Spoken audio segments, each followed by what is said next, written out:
Ydych chi'n poeni am edrych yn wirion wrth mynd nôl i'r pub? Wel na ffwyner, achos mae ganddo ni yr ateb I chi. Pub bod. Archebwch y cwrs ar-lein Pub Bod am mond 69 I gael access exclusif i'r cynnwys nyth helpu chi fod digon cyfforddus I fynd nôl i'r pub.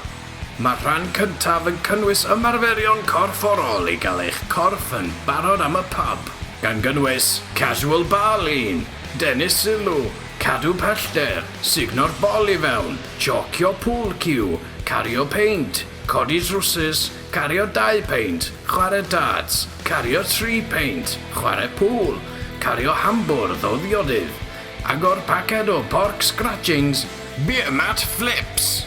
Iechyd da. Mae'r ail rhan yn ffocysu ar hyfforddi'r ymenydd a sut I gael banter ar ôl misoedd o unigrwydd, gan gynnwys classics fel... Ti bod yn brysur ta... Braf, ynddi? Ti dal ar furlough? So ti gêm, neithiwr? Helo. Iawn, lad. Hefyd, mi fyddwn ni'n gadael chi wybod sut I gael gwarad o'r unwanted attention na. Sorry, dwi efo boyfriend. So. A sut I avoidio faux pas, fel hyn.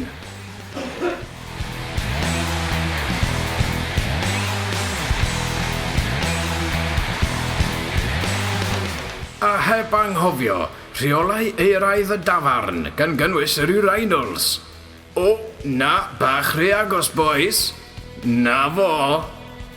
2 meters. Peidiwch oedi, archebwch heddi, Pub Bod, gan Hansh.